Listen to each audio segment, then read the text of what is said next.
प्रतिवर्ष बोर्ड में पूछे गए कुछ प्रश्न हैं और उनमें से कुछ महत्वपूर्ण प्रश्न लिए हैं। हम यहाँ पर 9 प्रश्न लिए हैं। 9 में से आपको हम मात्र 3 प्रश्न यहाँ पर दिखा रहे हैं। आप आगे देखिएगा, इन पूरे प्रश्नों को, जितने 9 प्रश्न दिए हैं, यही 9 प्रश्न बोर्ड एग्जाम में आने ही आने हैं, ये तो गारंटी है। 9 में से कोई ना कोई प्रश्न आना ये फिक्स है, जो कि मेंडल के आनुवंशिकता के नियम पर ही आधारित रहेगा पूरा का पूरा। यहाँ पर देखिए, पहला प्रश्न दिए हैं मेंडल के क्या नियम है, इनको पूरी तरह से एक्सप्लेन कर देना है। 3 नियम दिए थे मेंडल ने, पृथक्करण का, प्रभाविता का तथा स्वतंत्र विहरण का नियम दिया था। 3 नियम दिए थे, उनको चित्रों के अनुसार समझा देना है। दूसरा प्रश्न है, मेंडल ने अपने प्रयोगों के लिए किस पौधे का चुनाव किया था। आप सब जानते हैं कि मेंडल ने एक उद्यान मटर का चुनाव किया था, और वो क्यों चुना था उसमें कारण बता देना है आपको। कारण जबकि फर्स्ट वाले पार्ट में इसको हम एक्सप्लेन कर दिया, आप उसको जाकर के देख लेना, बढ़िया से वीडियो, तो उसमें समझा दिया कि मेंडल ने क्यों चुना था मटर के ही पौधों का, अन्य पौधों का चुनाव क्यों नहीं किया था, मनुष्यों पर क्यों प्रयोग किया था, अन्य जंतुओं पर प्रयोग क्यों नहीं किया था, सिर्फ मटर के पौधे का चुनाव क्यों किया था। फर्स्ट वाले पार्ट में इसको एक्सप्लेन कर दिए है, उसको जाकर के देख लेना आप लोग।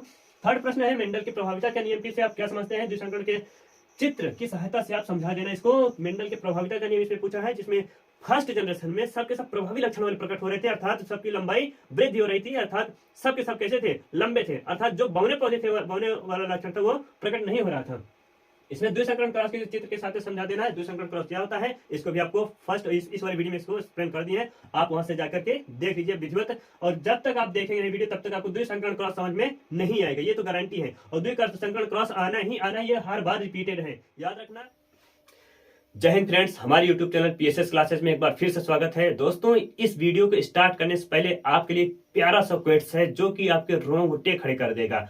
अगर आपने इस वीडियो को देखा तो विश्वास करिए, आपको वो सारा चीज, वो मुकाम मिल जाएगा जो आप जिंदगी में ढूंढना चाहते हैं। और साथ ही साथ, अगर यदि आप हाई स्कूल में या इंटर में कोई सा भी सब्जेक्ट पढ़ रहे हो, या बायो से रिलेटिव जो भी सब्जेक्ट पढ़ रहे हो, उस वाले सब्जेक्ट में ये वाला चैप्टर आना ही आना है, ये तो तय है।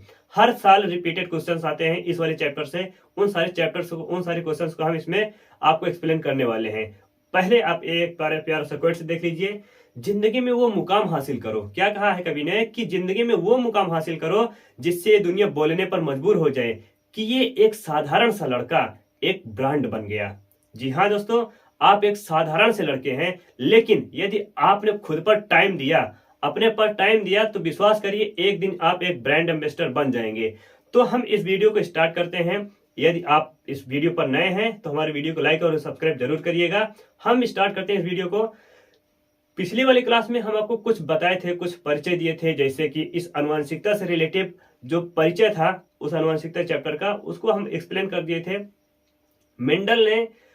मेंडल का जो जीवन परिचय है उसको बता दिए थे, कब जन्म लिए थे, कब मृत्यु हुई थी, मेंडल ने अपने प्रयोगों पर कितने वर्ष तक टाइम दिया था, और वो कहां पर ये पादरी बने थे, इसको हम एक्सप्लेन कर दिए थे। मेंडल ने अपने सफलता के कारण में, मेंडल जो सफल हुए थे उसका मुख्य कारण क्या था, कि वो सक्सेस हुए थे अपने जो प्रयोग किए थे। और साथ ही साथ जो उन्होंने सिर्फ और सिर्फ मटर के पौधे का चुनाव क्यों किया था, और मटर के पौधे से रिलेटिव 7 लक्षणों का चुनाव कैसे किया था, इसको हम एक्सप्लेन कर चुके थे। और क्या बताए थे आपको कि जो प्रमुख शब्दावलियां हैं, मेंडल ने अपने प्रयोग के आधार पर जो प्रमुख शब्दावलियों का चुनाव किया था, जो प्रमुख शब्दावलियां बोली थी, उन सारी शब्दावलियों का क्या अर्थ है, उन अर्थों को भी उसमें एक्सप्लेन कर दिए थे। यदि आपने उस वीडियो को नहीं देखा है तो उस वीडियो को जाके जरूर देख लीजिए। उसमें जितने भी महत्वपूर्ण शब्दावलियां हैं उनको विधिवत देखिएगा, समझिएगा, फिर आकर इस वीडियो को देखिएगा, जिससे कि आपको वो डाउट भी क्लियर हो जाए। और साथ ही साथ जो इसमें हम एक्सप्लेन करने वाले हैं इस वाले वीडियो में, वो सारे डाउट आपका क्लियर होता रहे। एक तरफ से मन में कोई सा भी थोड़ा सा भी डाउट नहीं रहना चाहिए हमारे वीडियो देखने के बाद। हम चलिए वीडियो को स्टार्ट करते हैं। इस वीडियो में हम बताएंगे क्या कुछ टॉपिक्स हैं, आप देख पा रहे हैं कि मेंडल के आनुवंशिकता के तीनों नियम, पृथक्करण का नियम, प्रभाविता के नियम, पृथक्करण का नियम और स्वतंत्र अपव्यूहन का नियम, ये तीनों नियम बताएंगे। और लिंग निर्धारण बताएंगे, मनुष्य में लिंग निर्धारण कैसे होता है और अन्य जंतु में लिंग निर्धारण कैसे होता है। क्या लिंग निर्धारण सिर्फ गुणसूत्र पर ही डिपेंड है, या फिर कोई और प्रक्रिया होती है लिंग निर्धारण के लिए, ये सारे भी डाउट हम क्लियर कर देंगे। और सबसे महत्वपूर्ण ये है कि इस बार बोर्ड एग्जाम में जो मेंडल से रिलेटिव जो भी एग्जाम क्वेश्चंस आने वाले हैं, जो भी क्वेश्चंस बनेंगे, चाहे शॉर्ट हो चाहे लॉन्ग आंसर हो, वो सारे लॉन्ग आंसर और शॉर्ट आंसर कैसे बनेंगे, इसी वीडियो में हम आपको एक्सप्लेन करने वाले हैं। वो बहुत ही महत्वपूर्ण होगा जो इस वीडियो को देख पाएगा।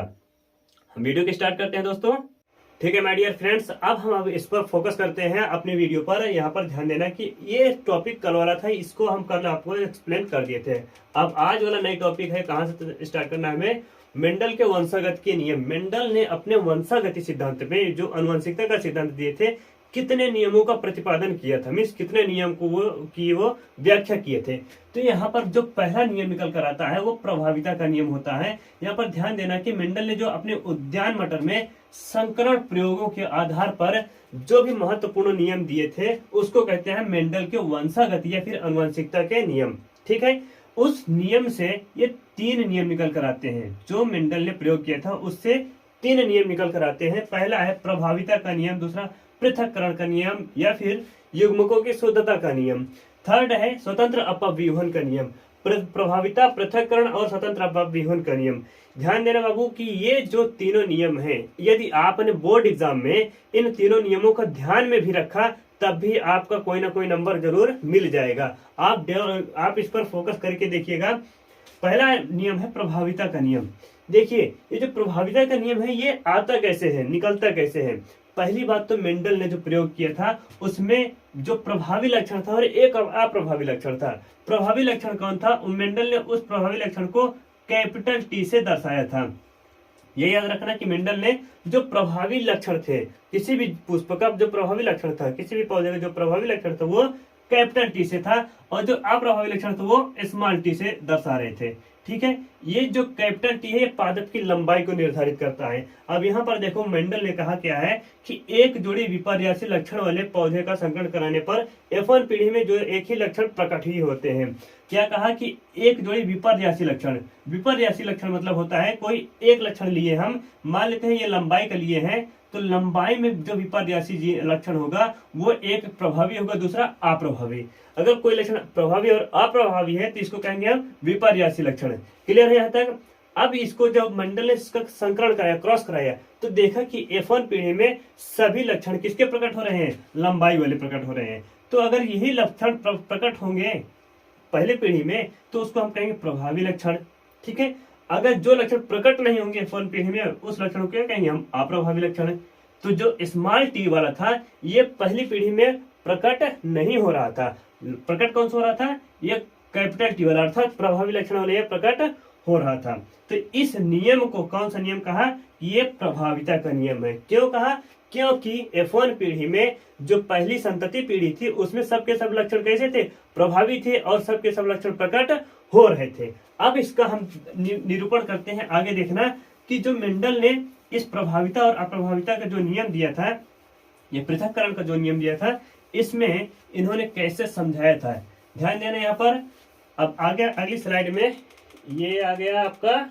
अब यहां से देखना एक संकरण।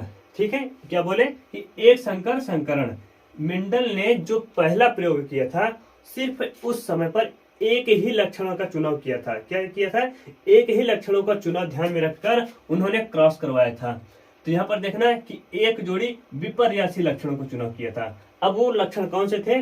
पहला लक्षण था पादप की लंबाई। ठीक है, और उसमें विपर्यासी लक्षण कौन सा था? एक लंबा था, दूसरा बौना।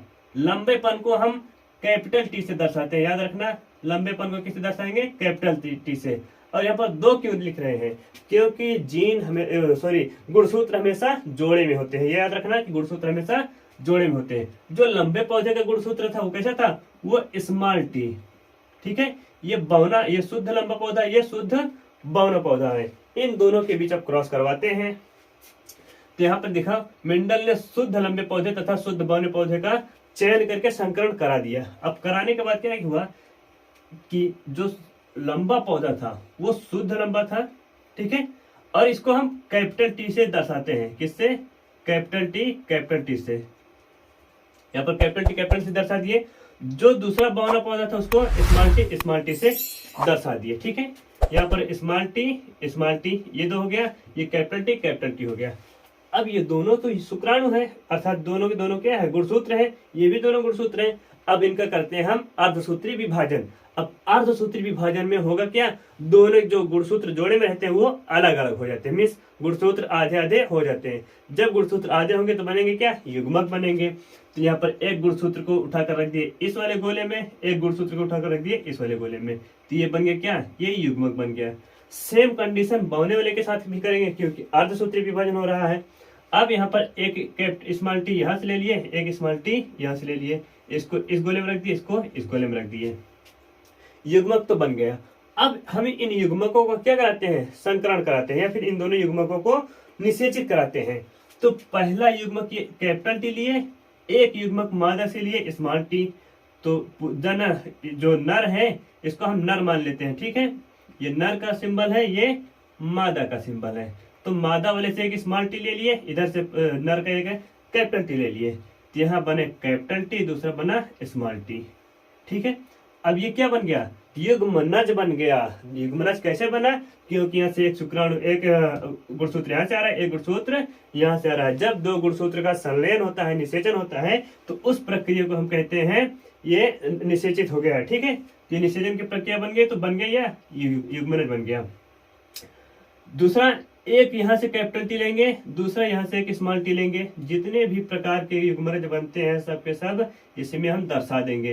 यहाँ पे कैपिटल टी लिए, दूसरा स्मॉल टी लिए, ठीक है, वहां से स्मॉल टी, यहाँ से कैपिटल टी लिए, यहाँ तक कोई दिक्कत नहीं।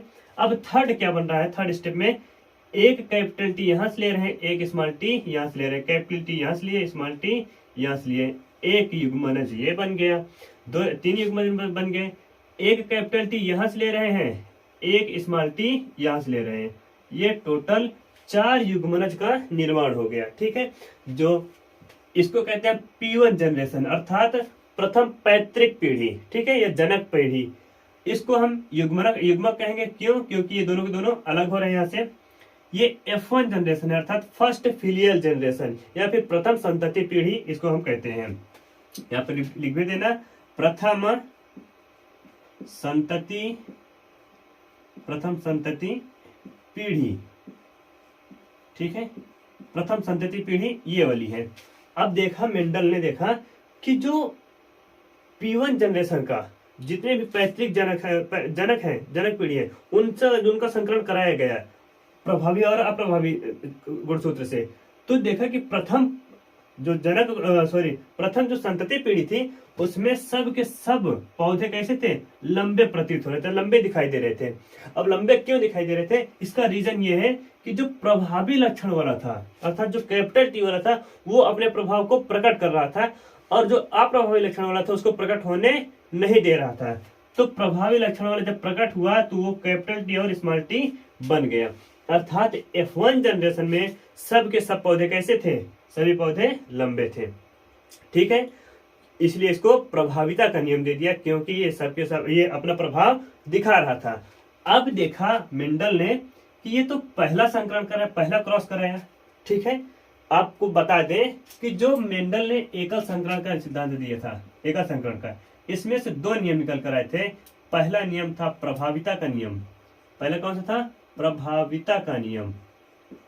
दूसरा था पृथक्करण का नियम, पृथक्करण का नियम। ये दोनों नियम दिए थे। अब प्रभाविता का नियम तो ये हो गया, आप देख पा रहे हैं, क्योंकि प्रथम पीढ़ी में कैसे थे, सबके सब प्रभावी थे और अपना लक्षण प्रकट कर रहे थे। अब देखो जो पृथक्करण का नियम है, अब इन्हीं प्रभाविता का नियम से 2 पौधे का चुना, एक पौधा इसको ले लिया, एक पौधा इसको ले लिया, ठीक है। अब ये लंबा पौधा ये भी है, कैपिटल टी स्मॉल टी, ये लंबा पौधा है, ये बौना को उसको काट कर यहाँ पर भी क्या रहेगा, ये भी लंबा पौधा रहेगा। यहाँ पर भी क्या होगा, कैपिटल टी और स्मॉल टी, 2 पौधे के लिए। अब दोनों पौधों के बीच क्या कराएंगे, स्वपरागण कराएंगे। अब दोनों पौधे के बीच जब स्वपरागण कराएंगे क्या होगा, एक यहाँ से लक्षण युग्मक, पहले तो स्वपरागण कराने के बाद होता क्या है, पहले हम क्या करेंगे, इन दोनों का हम युग्मक अलग करेंगे। तो एक युग्मक यहाँ से अलग कर लिए, कैपिटल टी यहाँ पर आ गया, एक युग्मक स्मॉल टी यहाँ पर आ गया, इन दोनों युग्मक को हम अलग कर लिए। यहाँ पर भी युग्मक ये भी क्या है, गुणसूत्र है, गुणसूत्र जोड़े में है, तो इनमें से गुणसूत्रों को अलग कर लेंगे। अगर गुणसूत्रों को हम अलग करेंगे तो बन जाएगा क्या, युग्मक। कैपिटल टी इधर आ गया, एक स्मॉल टी इधर आ गया, एक युग्मक उधर गया, एक युग्मक इधर गया। यहाँ तक कोई दिक्कत नहीं होनी चाहिए। अब देखो ये तो F1 पीढ़ी था, F1 पीढ़ी का गुणे F1 पीढ़ी, अर्थात F1 पीढ़ी का F1 पीढ़ी के पौधे से ही क्रॉस कराया गया।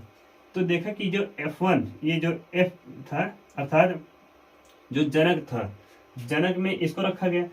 अब जब इसको क्रॉस कराया गया, देखो यहाँ से कैपिटल टी लिए एक, दूसरा यहाँ से एक स्मॉल टी लिया, सॉरी यहाँ से एक कैपिटल टी लिया, यहाँ से एक कैपिटल टी लिया, तो ये पौधा बन गया कैपिटल टी, ठीक है, अर्थात ये लंबा पौधा बन गया। और लंबा पौधा भी कैसा, शुद्ध लंबा पौधा, याद रखना ये कैसा लंबा पौधा, शुद्ध लंबा पौधा। क्यों, क्योंकि इसके युग्मनज जो युग्मक है ये समान है, समयुग्मजी है, कैपिटल टी है अर्थात ये समयुग्मजी है, ठीक है। अब ये दूसरा देखो, यहाँ से एक कैपिटल स्मॉल टी लिया, यहाँ से एक कैपिटल टी लिया, एक ये इधर कर दिया, एक इधर कर दिया, तो कैपिटल टी स्मॉल टी ये ले लिया, यहाँ पर कैपिटल टी और स्मॉल टी। अब ये कैसा है, युग्मक इसके जो है युग्मनज बने हैं ये विषम है, अर्थात एक कैपिटल टी है दूसरा स्मॉल टी है, इसको कहेंगे हम लंबा पौधा तो है लेकिन विषम युग्मजी पौधा है। अगला देखते हैं, एक कैपिटल टी यहाँ से लिए, एक कैपिटल स्मॉल टी यहाँ से लिए, ये इस पौधे को निर्माण किए। ये पौधा कैसा बना है, एक कैपिटल टी वाला दूसरा स्मॉल टी वाला, अर्थात ये भी कैसा है, लंबा तो है लेकिन विषम युग्मजी है। याद रखना ये शुद्ध लंबा नहीं है क्योंकि इसके युग्मनज भिन्न भिन्न है, अलग अलग है, विषम युग्मजी है, ठीक है। अब एक और बच रहा है, यहाँ से लिए एक स्मॉल टी, यहाँ से लिए एक स्मॉल टी। अब ये स्मॉल टी दो हो गए हमारे पास। अब ये कैसा हो गया, बौना पौधा है और समयुग्मजी है, साथ ही साथ शुद्ध बौना पौधा है, ठीक है। ये कैसा बौना पौधा है, शुद्ध बौना पौधा है, याद रहना चाहिए ये चीज। अब देखो मेंडल ने निर्णय क्या दिया है, क्या कहा कि जो प्रथम पीढ़ी में सब के सब पौधे लंबे थे, उनका दो पौधे का चुनाव किया और दोनों पौधे का F1 से क्रॉस करा दिया। दोनों का F1 से पहले युग्मक अलग किए, दोनों के युग्मक इधर एक अलग किए, एक युग्मक इधर से अलग कर लिए। अब इन दोनों का जब क्रॉस कराया गया, इनका और इनका जब क्रॉस कराया गया तो देखा कि पहला जो पौधा प्राप्त हो रहा है वो कैपिटल टी अर्थात तो शुद्ध लंबा पौधा प्राप्त हो रहा है और समयुग्मजी है। दूसरा क्रॉस कराया तो इसमें कैपिटल टी और स्मॉल टी आया, अशुद्ध लंबा पौधा ये भी है, लंबा पौधा ये भी है। फिर तीसरा में कराया तो कैपिटल टी और स्मॉल टी ये भी कैसा है, अशुद्ध लंबा पौधा है, एक लंबा, दो लंबा, तीन लंबा। अर्थात हम कह सकते हैं कि जो F2 पीढ़ी में, इसको हम कहते हैं F2 जनरेशन, ठीक है।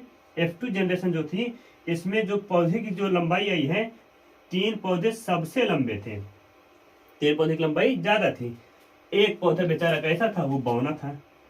अब मेंडल ने इसको किस आधार पर ये रेशियो निकाल लिया, इस रेशियो को दिखावट के आधार पर निकाला, अर्थात जो प्रारूप लक्षण थे, फिनोटाइप थे, तो फिनोटाइप का ये लक्षण निकल कर आया, इसको कहेंगे हम फिनोटाइप, ठीक है।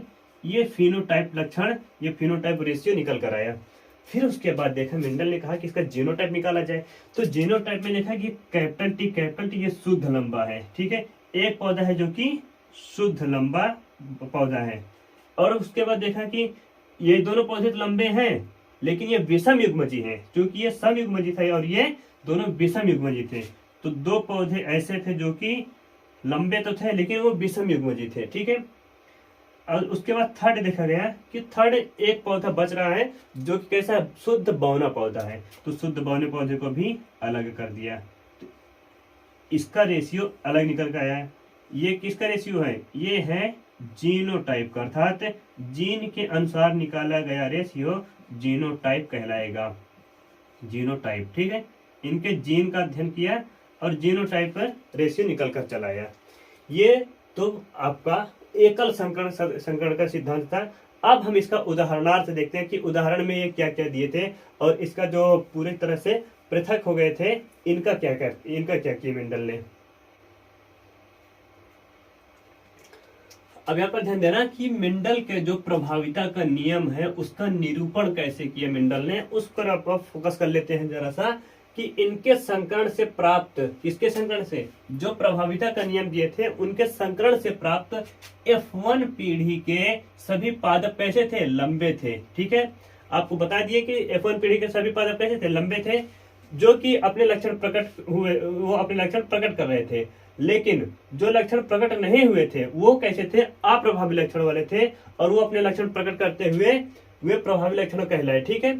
जो अपने लक्षण को प्रकट कर दिए वो कैसे लक्षण कहलाए, प्रभावी लक्षण कहलाए, और जो अपना लक्षण प्रकट नहीं करता वो अप्रभावी लक्षण वाले कहलाए।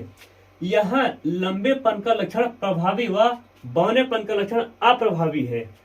पीढ़ी की सभी संततियां विषम युग्मजी होती हैं, ठीक है।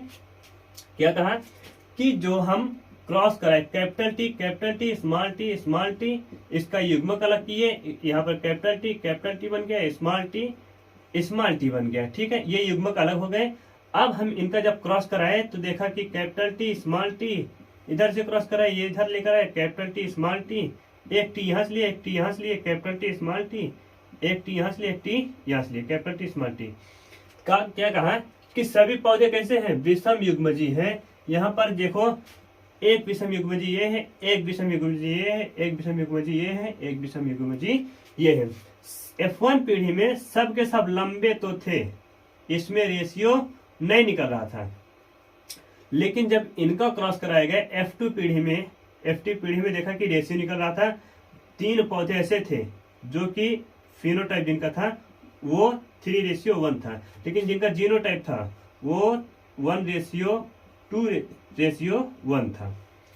अब देखो इनका जब हम यहाँ से एक पौधे के इधर लिए, एक पौधे के इधर, इनको उठाकर यहाँ पर रखे, इनको उठाकर वहां पे रखे, ये एक इधर बन गया, एक इधर बन गया। ठीक है, दो ये कैपिटल टी स्मॉल टी, यहाँ से कैपिटल टी स्मॉल टी। इसका विश्लेषण कैसे किया जाता है, कैसे किए, पहले क्या हुआ, युग्मक अलग हुए, इन दोनों को युग्मक को अलग कर लिए, एक युग्मक इधर एक युग्मक इधर, इन दोनों की अलग किए, एक युग्मक इधर दूसरे युग्मक इधर। ठीक है, ऐसे करके इन 4 युग्मक को अलग कर लिया गया। अब इनका क्रॉस कराया गया, क्रॉस कराया यहाँ पे कैपिटल टी, एक कैपिटल टी यहाँ से लिए, तो कैपिटल टी ये बन गया क्या, युग्मनज बन गया। और युग्मनज हमेशा कैसे होता है, भ्रूण में होता है, तो ये शुद्ध लंबा पौधा ये बन गया। ठीक है, अब दूसरा लिए, यहाँ से कैपिटल टी लिए, इधर ले गए बड़ा सा लाइन, इधर से लेकर एक स्मॉल टी, एक कैपिटल टी दूसरा स्मॉल टी, ये भी बन गया। अब ये कैसा था, अशुद्ध लंबा था, लंबाई में तो था लेकिन अशुद्ध लंबा था। क्यों अशुद्ध लंबा था, क्योंकि ये विषम युग्मजी है, विषम युग्मजी पौधा ये वाला है। ये भी कैसा है, यहाँ से एक स्मॉल टी लिए, यहाँ से एक कैपिटल टी लिए, तो कैपिटल टी स्मॉल टी ये भी बन गया। ये भी कैसे एक अशुद्ध लंबा पौधा, साथ ही साथ विषम युग्मजी ये भी है। ठीक है, 2 पौधे ऐसे थे जो विषम युग्मजी थे। किस पीढ़ी में, ये F2 पीढ़ी में विषम युग्मजी पौधे प्राप्त हुए थे। ये सम युग्मजी था, सम युग्मजी।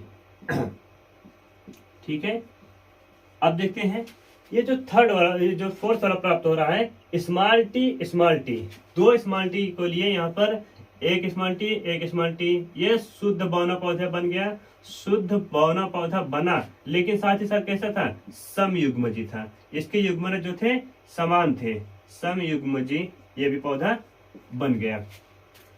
मेंडल ने इस पर क्या उदाहरण दिए, इस पर उदाहरण दिया, देखो यदि सम युग्मजी लंबे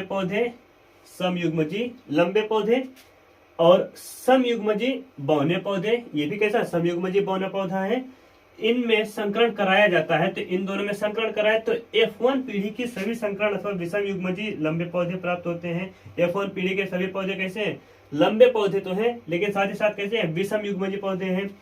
विषम युग्मजी में दोनों युग्म विकल्पी साथ साथ रहते हुए, अब हम क्या कह रहे हैं कि ये देखो एक युग्म विकल्पी ये है, एक युग्म विकल्पी ये है, इसको कहते हैं हम एलील्स, याद रखना है, इसको क्या कहेंगे, एलील्स कहेंगे, एलील, या फिर युग्म विकल्पी कहें। अब युग्म एलील क्या है, इसको हम एक्सप्लेन कर चुके हैं। ठीक है, दोनों एलील क्या बोले, दोनों युग्म विकल्पी साथ साथ रहते हुए, ये दोनों कैसे है, साथ साथ है, लेकिन एक दूसरे को संदूषित नहीं कर रहे, मतलब एक दूसरे पर कोई प्रभाव नहीं डाल रहे। जब कोई एक दूसरे पर प्रभाव नहीं डालेंगे तो आने वाली अगली पीढ़ी जब आएगी, मतलब इनका यहाँ पर उठा के इधर रख दिए, इनका उठाकर उधर रख दिए, फिर आगे जब ये इनका युग्मकों का विभाजन हुआ, अर्थात अर्धसूत्री विभाजन हुआ, तो ये शांतिपूर्वक ये दोनों अलग हो गए, बिना किसी को प्रभाव पहुंचाए हुए या बिना किसी को संदूषित किए हुए। यहाँ पर देखो एक दूसरे को संदूषित नहीं होते हैं, युग्मक बनते समय दोनों युग्म विकल्पी एक दूसरे से पृथक होकर अलग अलग युग्मकों में पहुंच जाते हैं। ये दोनों युग्म विकल्पी क्या है, पृथक होकर अलग युग्मक ये बना लिया, अलग युग्मक ये बना लिया। ठीक है, दोनों युग्मक अलग हो गए इधर से भी, ये दोनों युग्मक अलग हो गए इधर से भी। ठीक है, तो दोनों पृथक हो गए, दोनों पृथक होकर पहुंच जाते हैं, जिस कारण F2 पीढ़ी में, क्या बोले, F2 पीढ़ी में बौने पौधे स्मॉल टी, ठीक है, बौने पौधे कैसे, स्मॉल टी का लक्षण फिर से प्रकट हो जाता है। अर्थात पहली पीढ़ी में जो जनक बौनी थी, वही F2 पीढ़ी में वही संतान बौनी उत्पन्न हुई, ठीक है। लक्षण प्रकट हो जाता है। F2 पीढ़ी का लक्षण प्रारूप जो फिनोटाइप होता है, लक्षण प्रारूप मतलब होता है फिनोटाइप, इसको यहाँ पर लिख लेना चाहे, फिनोटाइप, जो फिनोटाइप है उसका रेशियो निकल करके आया, वो 3:1 था, ठीक है। F2 पीढ़ी का जो रेशियो था वो 3:1 था, तथा जीन प्रारूप 1:2:1, यहाँ पर 1 लिख दे रहे हैं, उस 1 को उठाकर यहाँ पर रख दे रहे हैं, ठीक है। 1:2:1 प्राप्त होता है। अब देखो लक्षण प्रारूप का अनुपात क्या था, 3 लंबे पौधे थे, ठीक है। कितने पौधे, 1 लंबा पौधा, 2 लंबा पौधा और 3 लंबा पौधा।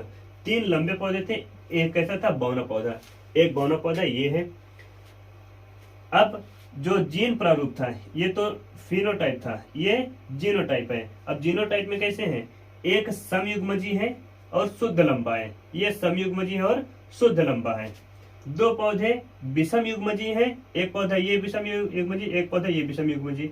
कहोगे सर सम और विषम युग्मजी क्या है, सम में देखो कैपिटल टी है, और विषम में स्मॉल टी, और सॉरी कैपिटल टी और स्मॉल टी है। इसमें भी कैसे कैपिटल टी स्मॉल टी है, ये क्या विषम नहीं है, एक दूसरे से विषम तो है। यहाँ पर देखो स्मॉल टी अर्थात समान है, वो भी समान दिखाई दे रहे हैं। तो दूसरा अन्य पौधा कौन सा होगा, ये तो 2 विषम युग्मजी हो रहे हैं, एक समयुग्मजी और हो रहा है, लेकिन ये कैसा था, ये शुद्ध बौना पौधा था। इसको हम यहाँ पर समयुग्मजी में शुद्ध लंबा पौधा, शुद्ध लंबा, और ये कैसा है, ये शुद्ध बौना पौधा है, शुद्ध बौना पौधा, राइट। यहाँ तक कोई दिक्कत नहीं होनी चाहिए। अब इनका जो लक्षण प्रारूप था कैसा था, देखो जीनोटाइप कैसा था, ये लंबा है, एक पौधा लंबा, कैपिटल टी, एक पौधा है। 2 पौधे ऐसे हैं जो कि कैपिटल टी स्मॉल टी है, अर्थात विषम युग्मजी है। ये देखो एक पौधा 2 पौधा, दोनों विषम युग्मजी है, यहाँ पर small T capital T small T लिख दिए। एक पौधा जो कि बौना है, शुद्ध बौना पौधा है, यहाँ पर शुद्ध बौना पौधा क्या है, स्मॉल टी। क्लियर हो गया यहाँ तक। अब इसको आप स्क्रीनशॉट ले लीजिए। अब हम चलते हैं, प्रभाविता का नियम तो हो गया। प्रभाविता के नियम के बाद एक नियम और आता है, उसको कहते हैं स्वतंत्र अपव्यूहन का नियम। अब थोड़ा प्रभाविता के नियम का निरूपण देखेंगे, निरूपण तो देख लिए, प्रभाविता के नियम और देखते हैं, थोड़ा सा एक टॉपिक बच रहा है, इसका देख लेते हैं। ये आ गया पृथक्करण अथवा युग्मकों की शुद्धता का नियम, जो कि एक्सप्लेन कर चुके हैं। थोड़ा इसे डिफिनेशन है, उसको आप देख लीजिए। इसमें क्या लिखा रहा है कि यहाँ भी यह नियम भी मेंडल के एक संकरण परिणामों पर आधारित है।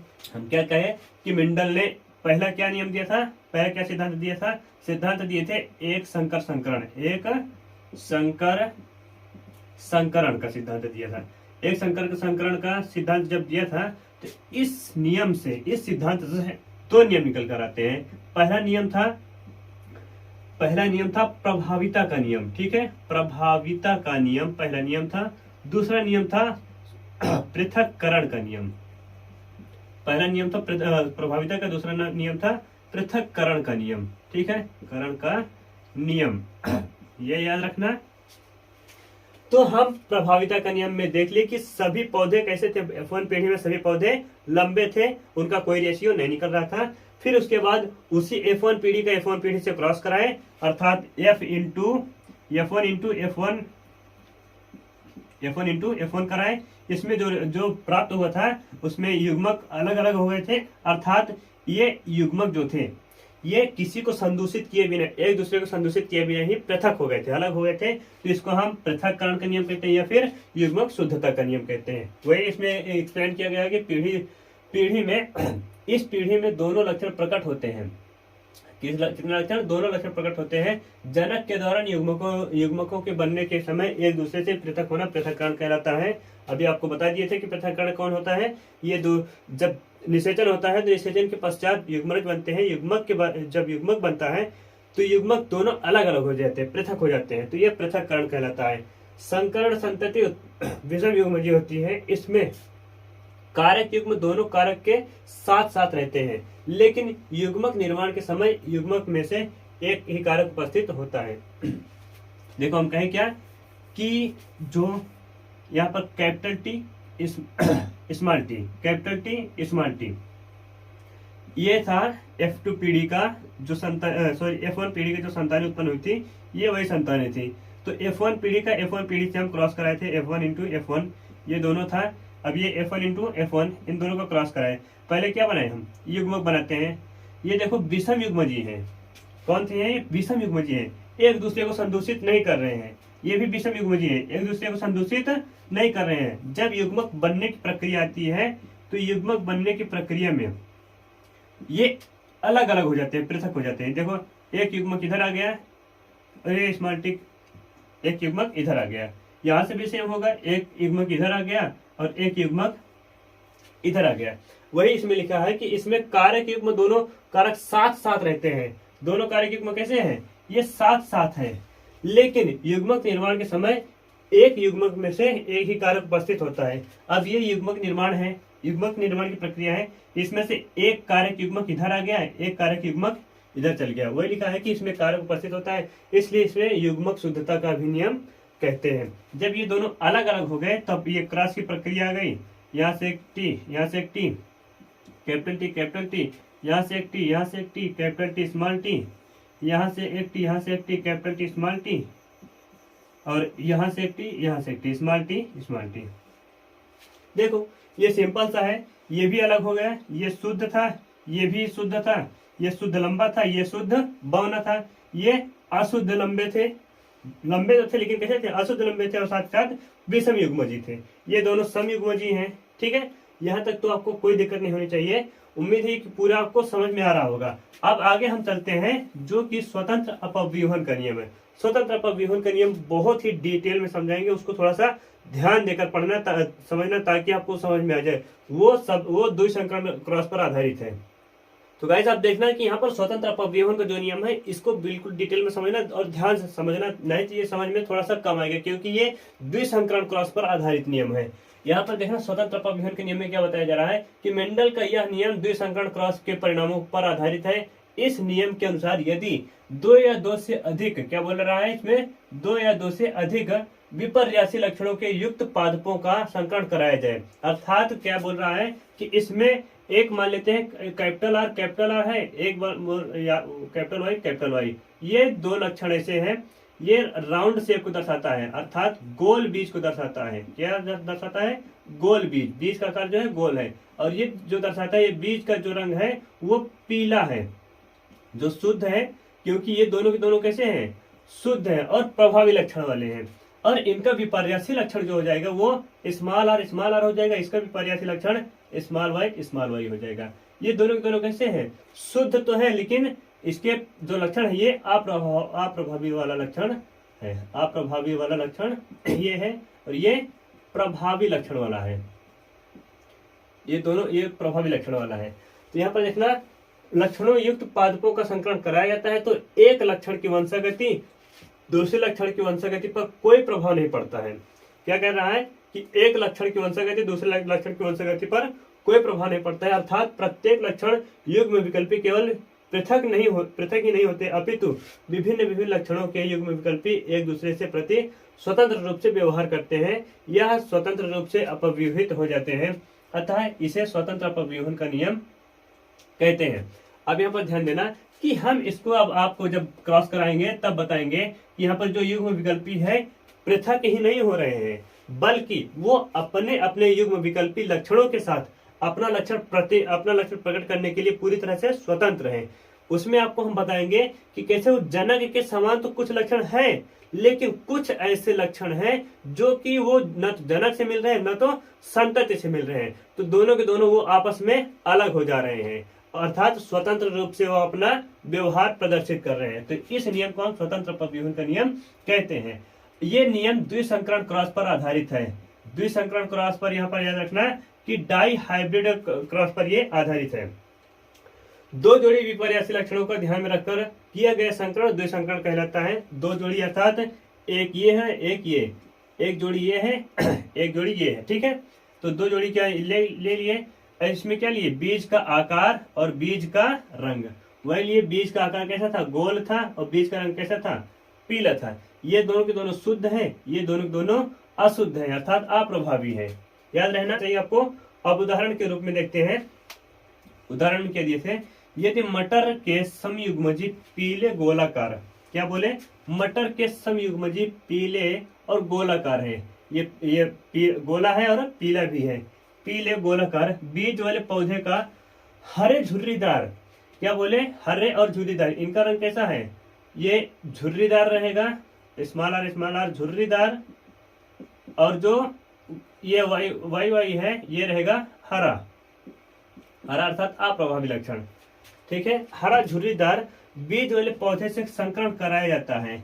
तो F1 पीढ़ी में सभी पौधे पीले वाला गोल बीज वाले होते हैं। ठीक है, अगर इनका क्रॉस कराएंगे तो F1 पीढ़ी में जो प्राप्त होगा वो सब के सब लक्षण कैसे होंगे, पीले और गोल वाले होंगे, अर्थात जिनका इनका जो युग्मक बनेगा, इनका जो युग्मक बनेगा कैपिटल आर कैपिटल वाई और स्मॉल आर। इसको थोड़ा सा हम ऊपर बता दे रहे हैं ताकि आपको थोड़ा सा क्लियर हो जाए, इससे आपका डाउट भी नहीं रहना चाहिए।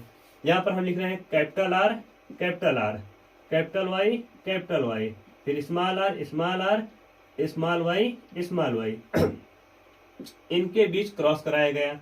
क्रॉस कराने के बाद इनमें जो लक्षण जो F1 पीढ़ी में आया, अर्थात ये हो गया P1, ये P1 जनरेशन हो गया, ये F1 जनरेशन।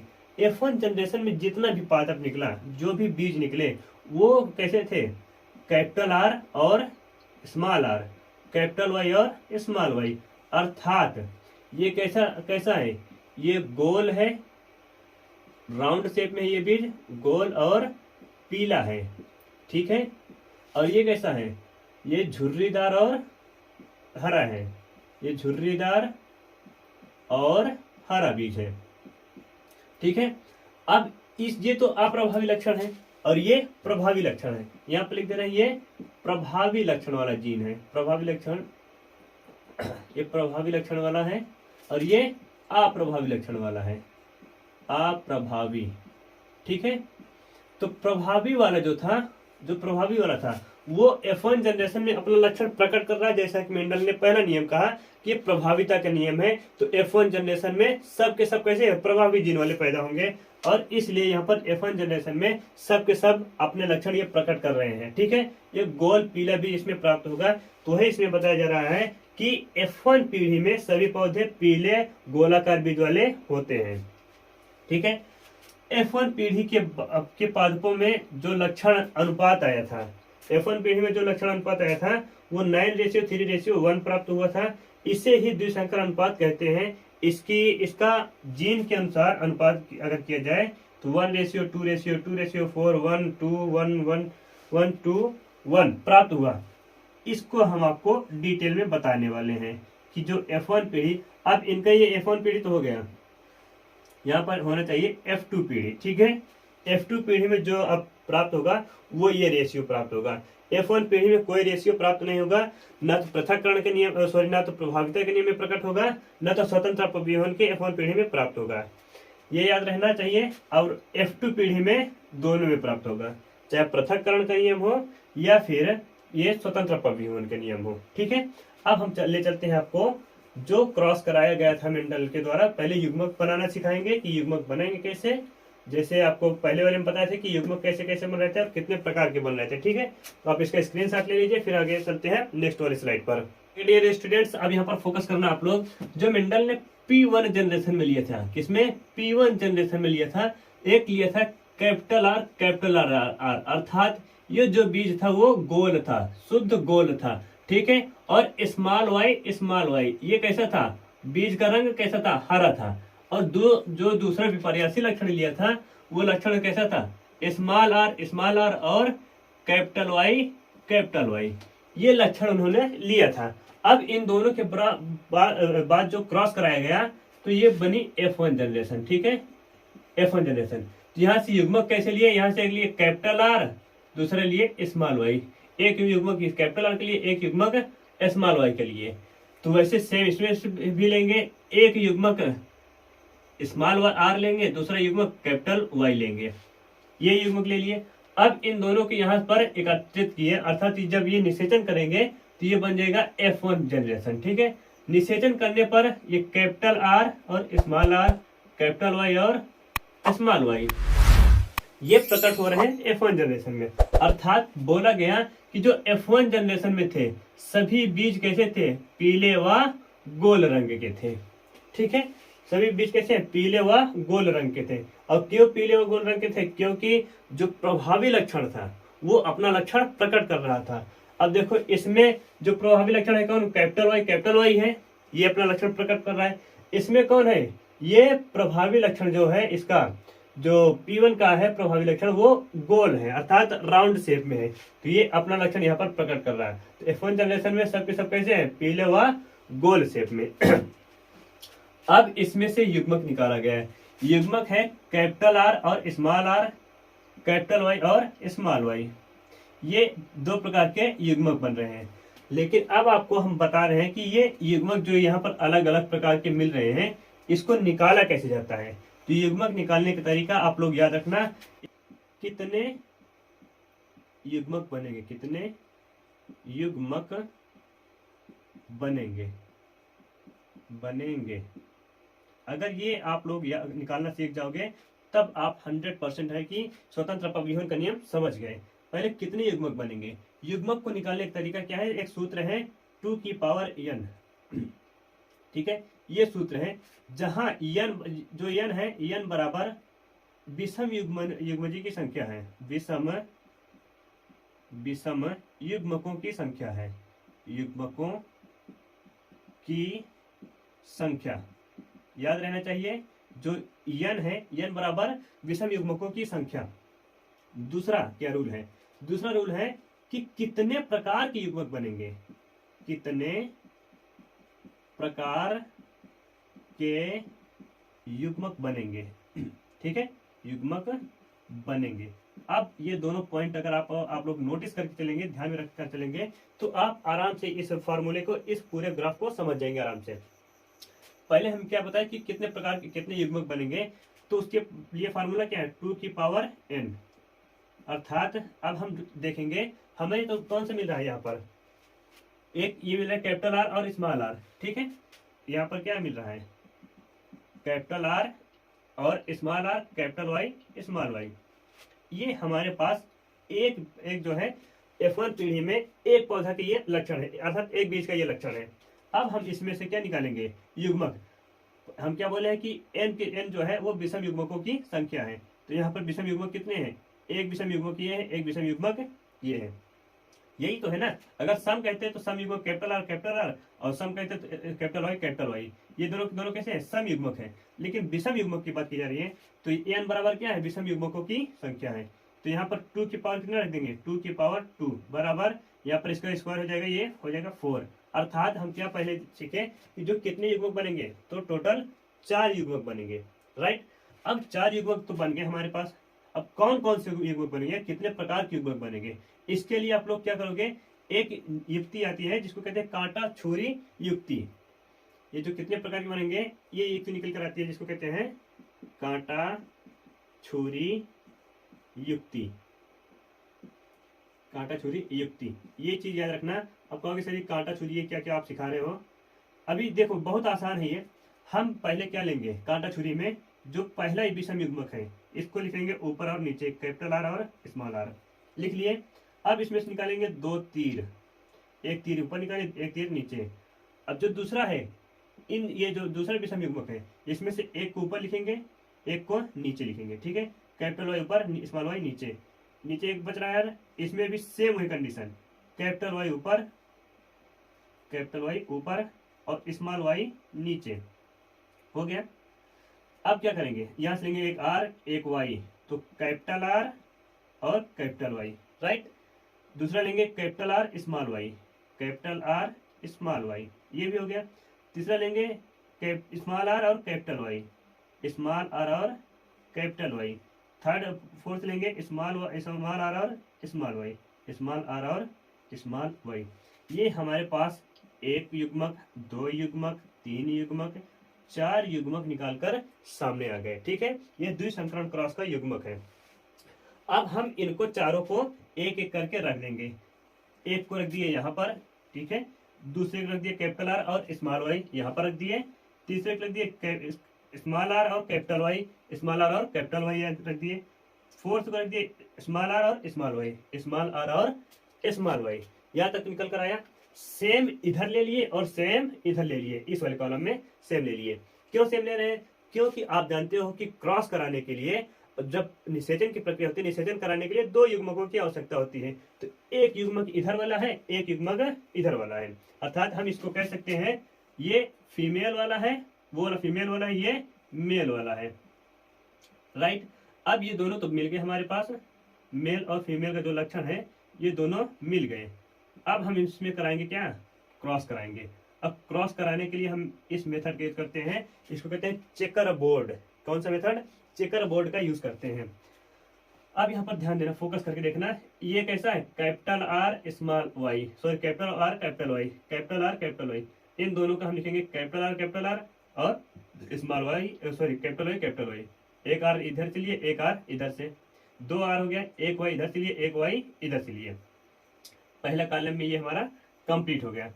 अब सेकंड कॉलम में देखते हैं, यहाँ से लिए कैपिटल आर ले लिए, एक कैपिटल आर यहाँ से ले लिए, दो कैपिटल आर हो गया हमारे पास, कैपिटल वाई एक यहाँ से ले लिए, दूसरे स्मॉल वाई जो है ये स्मॉल वाई है, इसको हम यहाँ से ले लिए। राइट, तो इधर ये कॉलम भर गया। अब थर्ड देखते हैं, कैपिटल आर यहाँ पे ले लिए और स्मॉल आर यहाँ से ले लिए, हो गया। कैपिटल वाई यहाँ से लिए, कैपिटल वाई यहाँ से ले लिए, ये भी हो गया। कैपिटल आर जब तक ये भर नहीं जाएंगे तब तक हम इसको भरते रहेंगे। ठीक है, कैपिटल आर यहाँ से लिए, एक स्मॉल आर यहाँ से ले लिए, कैपिटल वाई यहाँ से लिए और एक स्मॉल वाई यहाँ से ले लिए, ये भी हमारा काम खत्म हो गया। अब नेक्स्ट वाला देखते हैं, नेक्स्ट वाली लाइन में यहाँ से लिए कैपिटल आर, एक कैपिटल आर यहाँ से कैपिटल आर ले लिए, दूसरा यहाँ से कैपिटल वाई है, यहाँ से स्मॉल वाई है, तो कैपिटल वाई लिए और स्मॉल वाई ले लिए। राइट, ऐसे देखते चलना। अब ये कैपिटल आर यहाँ से एक ले लिए, एक कैपिटल आर यहाँ से ले लिए, दो कैपिटल आर हो गया, स्मॉल वाई इधर है, स्मॉल वाई इधर है, तो दो स्मॉल वाई, एक आर इधर है, एक आर इधर है, एक कैपिटल वाला आर इधर आ गया, स्मॉल वाला आर इधर आ गया, कैपिटल वाई और स्मॉल वाई इधर स्मॉल वाई इधर भर गया। ठीक है, अब यहाँ से एक कैपिटल आर इधर ले लिए, एक स्मॉल आर यहाँ ले लिए, small y small y small y. ठीक है, ये दोनों स्मॉल वाई इधर आ गए, दो कॉलम भर गए।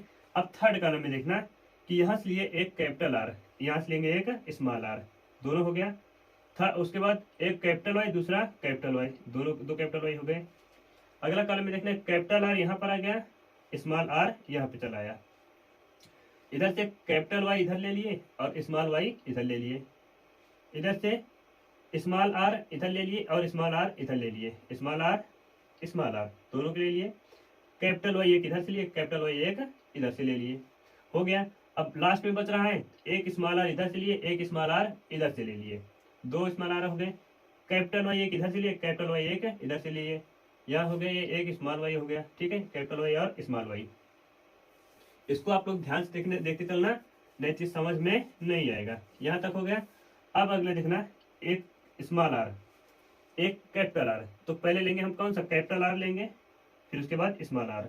हमेशा याद रखना, जो युग्मक होगा वो उसमें प्रभावी वाला पहले लिखा जाएगा, अप्रभावी वाला बाद में लिखा जाएगा, लेकिन समान होना चाहिए। जैसे आर है तो आर के साथ ही रहेगा, चाहे वो कैपिटल में चाहे स्मॉल में हो। ठीक है, और वाई के साथ में ही रहेगा। यहाँ से एक लिए स्मॉल आर, ये उधर चला गया, ये कैपिटल आर इधर आ गया। ठीक है, तो कैपिटल आर पहले प्रभावी वाला पहले रहेगा, अप्रभावी वाला बाद में रहेगा। फिर small y small y small y small y, इधर भी है स्मॉल वाई, इधर भी है। ठीक है, ये भी हो गया।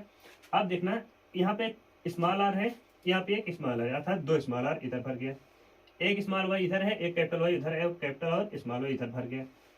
यहाँ से एक स्मॉल आर और यहाँ से एक स्मॉल आर, दूसरा स्मॉल वाई इधर है, स्मॉल वाई इधर है, अर्थात दो स्मॉल वाई इधर भर गया। ये कॉलम तो आपका भर गया। अगर ये समझ में नहीं आया तो आप दूसरा कॉलम एक बना के अभी हम समझा देंगे, वो विधि तो आपको समझ में आएगा। अब यहाँ पर देखना, जो F1 जनरेशन थी इसमें कैपिटल आर और कैपिटल वाई स्मॉल वाई, एक कैपिटल आर और स्मॉल आर, कैपिटल वाई और स्मॉल वाई, ये कैसे हैं F1 जनरेशन के, ये भी कैसे हैं F1 जनरेशन के। इन दोनों के बीच क्या कराया गया, क्रॉस कराया गया। तो आया रिजल्ट क्या है, ये तो पहले युग्मक बने, एक युग्मक इधर बने और एक युग्मक इधर बने। इसको हम मान लिए फीमेल युग्मक है, ये इसको मान लिए मेल युग्मक है। अब मेल और फीमेल के बीच जब क्रॉस कराया गया तो इतने प्रकार के बीज प्राप्त हुए, ठीक है, इतने प्रकार के बीज प्राप्त हुए। और टोटल कितने बीज प्राप्त हुए, ये टोटल बीजों की संख्या यहाँ पर है, ठीक है। टोटल 556 बीज टोटल प्राप्त हुए थे। और प्रकार के कितने प्राप्त हुए थे, इतने ही प्रकार के बीज प्राप्त हुए थे, अर्थात 16 प्रकार के बीज प्राप्त हुए थे। अब इनका हम रेशियो निकालना चाहते हैं। कहोगे सर जी रेशियो कैसे निकलता है, तो रेशियो निकालने के लिए हम आपको बताए हैं कि दो प्रकार के रेशियो निकलेगा, एक निकलेगा जीनोटाइप रेशियो, दूसरा निकलेगा फिनोटाइप रेशियो। अर्थात जो लक्षण आप बाहर से देख पाते हैं उनको हम फिनोटाइप कहते हैं, जो लक्षण उसके अंदर जाते हैं, जीन के अंदर जाते हैं, जीन को देखते हैं तो उसको हम जीनोटाइप लक्षण कहते हैं। तो पहले बाहरी लक्षण वाला देख लेते हैं, कौन बाहर से देखने में शुद्ध है, अर्थात जो गोल दिखाई देते हैं। देखो एक कैपिटल आर कैपिटल वाई अर्थात ये शुद्ध है, और इसका क्या है गोल है और पीला है, शुद्ध गोल और पीला बीज, ये हो गया शुद्ध गोल और पीला बीज।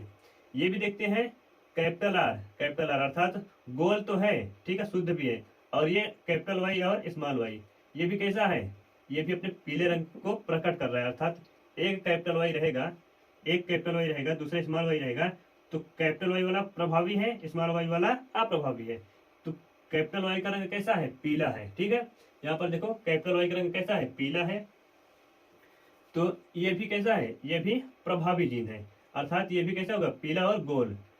एक कैपिटल आर दूसरा स्मॉल आर, अर्थात ये प्रभावी है। दूसरा कैपिटल वाई ये भी प्रभावी है, अर्थात पीला और गोल ये भी रहेगा। Capital R capital Y small Y, ये भी कैसा है, पीला और गोल ये भी रहेगा। अर्थात जो पहली लाइन है, पहली लाइन में सब के सब कैसे हैं, पीले और गोल, पीले और गोल। अभी याद रखना 1 2 3 4 बीज ऐसे मिले हैं जो कि अब पीले और गोल मिले हैं। शुद्ध अशुद्ध की बात अभी नहीं की जा रही है, सिर्फ इतना याद रखना है इसका फिनोटाइप देखा जा रहा है। तो फिनोटाइप में सब के सब समान दिखाई दे रहे हैं। अब आते हैं नीचे, कैपिटल आर और small capital Y small Y, ये भी कैसे हैं, शुद्ध, ये भी कैसे हैं, गोल और पीले। तो गोल और पीला ये भी है। कैपिटल आर कैपिटल वाई ये भी कैसे है, गोल और पीला। Capital R capital Y small Y, ये भी कैसा है, गोल और पीला। तो 3 इधर मिले, 4 उधर मिले, टोटल 7 अब तक मिले हैं हमें, जो कि सबके सब पीले और गोल थे। और देख लेते हैं कहाँ पर है, एक इधर भी है, एक इधर भी है। Capital R small Y, sorry capital R small are और capital Y small Y, capital R capital Y small Y, ये भी कैसे हैं, पीले और गोल है। अर्थात 7 2 टोटल हमें 9 बीज मिल गए हैं, कौन से, फिनोटाइप वाले, जिनके लक्षण एक दूसरे से समान मैच कर रहे हैं। नेक्स्ट देखते हैं।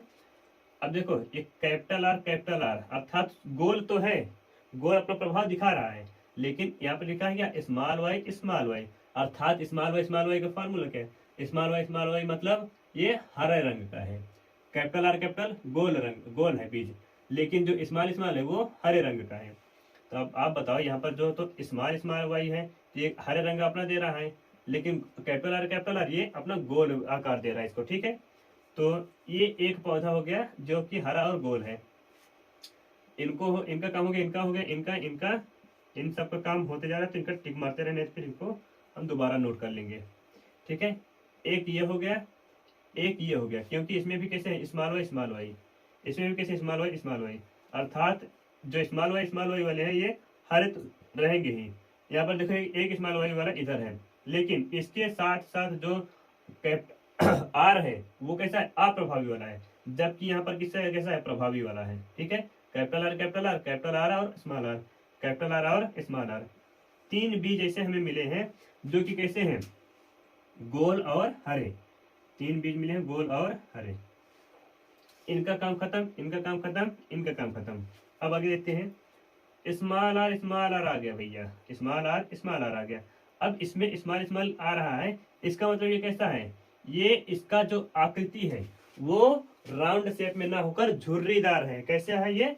झुर्रीदार है। तो यहाँ पर देखो ये बीज कैसे है? व्रिंकल शेप में है, झुर्रीदार है। ठीक है, ये झुर्रीदार है, ये भी झुर्रीदार है और ये भी झुर्रीदार है। अर्थात तीन हमें बीज मिल गए, कौन से? झुर्रीदार। लेकिन कलर कौन से हैं? प्रभावी वाला कलर, कैपिटल वाई और capital Y, capital Y small Y, capital Y small y. अर्थात ये सब के सब कैसे हैं? प्रभावी वाले हैं। तो 1 2 3 बीज ऐसे मिले जो कि झुर्रीदार और पीले हैं। ठीक है, ये निकल कर आया। अब अगला लक्षण, एक कैपिटल स्मॉल आर और स्मॉल वाई, दोनों है स्मॉल आर और स्मॉल वाई। अर्थात एक ऐसा बीज है जो कि शुद्ध है लेकिन उसमें दोनों के गुण पाए जा रहे हैं। अर्थात झुर्रीदार है और साथ ही साथ हरा बीज भी है, क्योंकि वो अपना प्रभावी लक्षण नहीं प्रकट कर पा रहा है। तो इसको हम क्या कहेंगे? फिनोटाइप लक्षण। ठीक है, अब यहाँ पर देखो फिनोटाइप लक्षण ये निकल कर चला आया। अब हम देखते हैं जीनोटाइप की बात। ध्यान देना, यहाँ पर जीनोटाइप कैसे निकलेगा? जिसके जीन जो है समान दिखाई देते हैं। ये एक पौधा है जो कि कैपिटल आर अर्थात समयुग्मजी है। ठीक है, एक निकल कर है। क्या कहीं का कैपिटल है?